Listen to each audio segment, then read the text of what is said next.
Sindikat perdagangan orang tidak pernah luput dari penyelidikan kepolisian. Kali ini di wilayah Medan, para pelaku melakukan tindakan kriminal itu berbasis media sosial. Dalam pengungkapan ini, 9 orang pelaku ditangkap, di mana 2 diantaranya adalah bidan.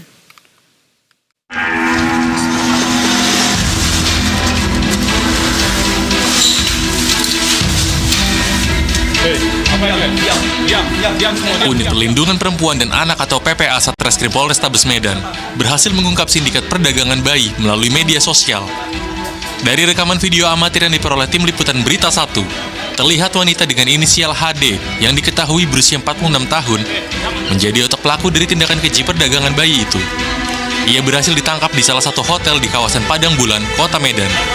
Ketika penggerebekan, petugas mendapati HD bersama dengan pria inisial J. Di lokasi penggerebekan, pihak kepolisian juga menemukan bayi mungil yang akan diperdagangkan. Sebelum menangkap HD dan J, petugas terlebih dulu menangkap 2 wanita dengan inisial HT berusia 24 tahun yang menjadi asisten dari otak pelaku perdagangan bayi, dan BS 29 tahun, seorang ibu hamil yang akan menjual anaknya di salah satu rumah kontrakan Jalan Kampung Tengah, Kecamatan Medan Johor. Keempat orang yang ditangkap dan bayi yang akan dijual langsung dibawa ke Mapol Restabes Medan guna pengembangan kasus. Beberapa kali ibu rumah tangga ini melakukan perdagangan bayi tetapi memiliki kendala di dalam hal untuk mempublikasikannya ke media sosial.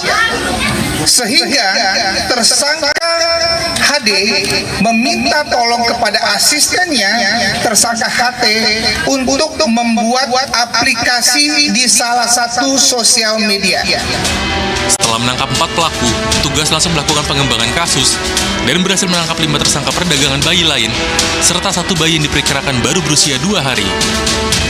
Petugas juga menyita barang bukti uang tunai senilai Rp3.449.000 yang merupakan sisa hasil penjualan bayi, serta 6 unit ponsel milik para pelaku. Kini ke-9 orang tersangka tersebut mendekam di sel tahanan Mapol Restabes Medan. Semua tersangka tersebut dikenakan pasal Undang-Undang Perlindungan Anak yang ancaman hukumannya di atas 7 tahun penjara. Panji Setrio, Berita 1, Medan, Sumatera Utara.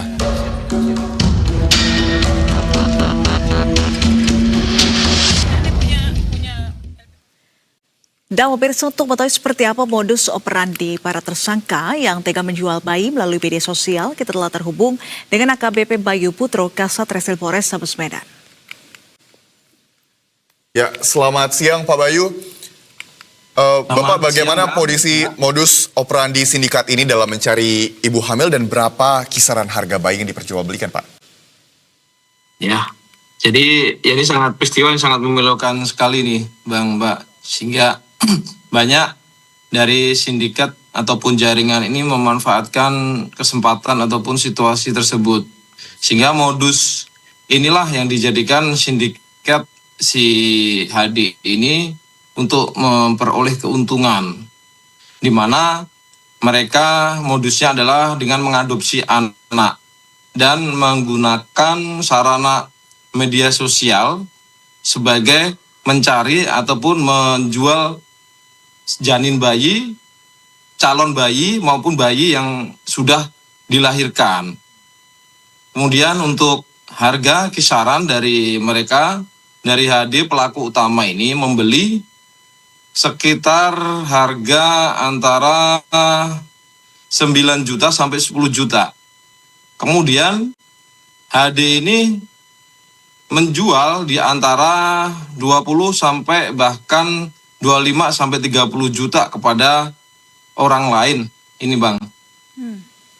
Oke, Pak Bayu, lantas tadi kan disebutkan bahwasannya pelaku mendapatkan bayi-bayi tersebut ini dari awalnya adalah mengadopsi begitu modusnya ya, kemudian dijual kepada orang lain begitu. Lantas bayi-bayi ini didapatkan dari mana? Apakah ini ada orang tua yang menitipkan anaknya secara sukarela kepada pelaku atau seperti apa? Bagaimana pelaku ini mencari ibu hamil seperti itu?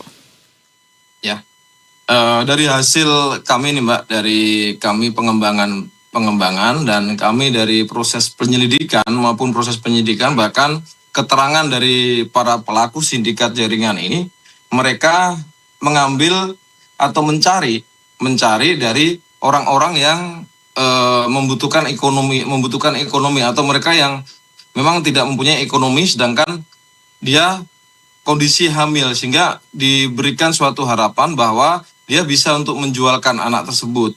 Salah satu yang sudah kita amankan, di mana dia membutuhkan kesulitan keuangan karena tidak bekerja selama sudah 2 tahun tidak bekerja, dan uang tersebut berdalih untuk modal ataupun mengurus surat-surat untuk pergi ke Malaysia untuk bekerja.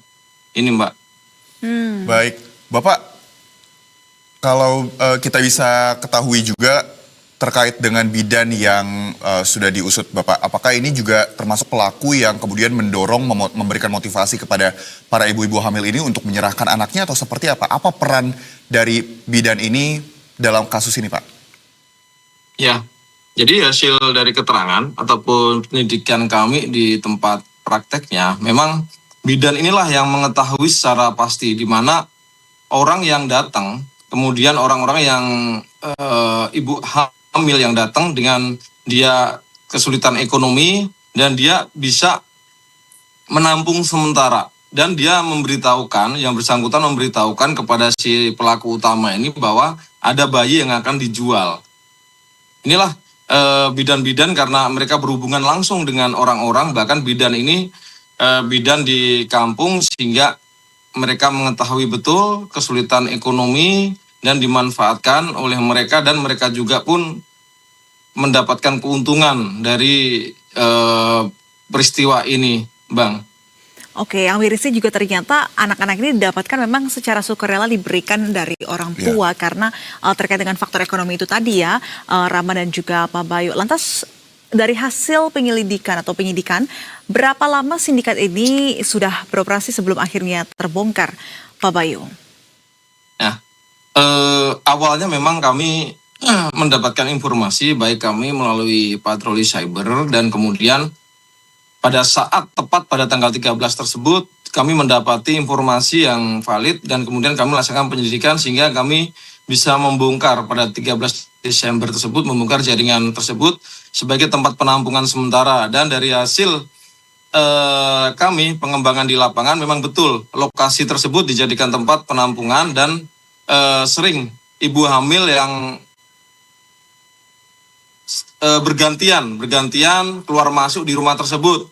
Dan bahkan dari yang kita amankan pertama kali, kita ketemukan ibu hamil yang sudah berumur 8 bulan, sehingga ini sudah mendekati melahirkan ini Mbak. Dan mereka beroperasi, dari hasil kami, keterangan yang diberikan dari para pelaku utama ataupun HT ini sebagai asisten, sudah dari 2023. Dan jaringan mereka pun tidak hanya di Kota Medan saja, bahkan dari Pekanbaru, dari wilayah Aceh, Bali G, dan daerah Sumut lainnya. Ini Mbak. Baik, ada dari beberapa daerah di Pulau Sumatera, berarti masih ada kemungkinan adanya muncul tersangka-tersangka baru yang pada saat ini masih diburu, Pak? Betul.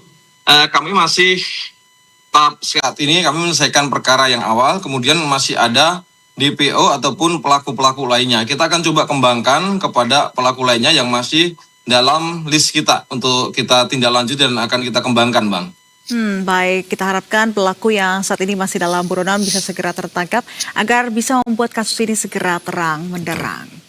Baik, terima kasih AKBP Bayu Putro, Kasat Reskrim Polrestabes Medan. Selamat kembali beraktivitas, Bapak.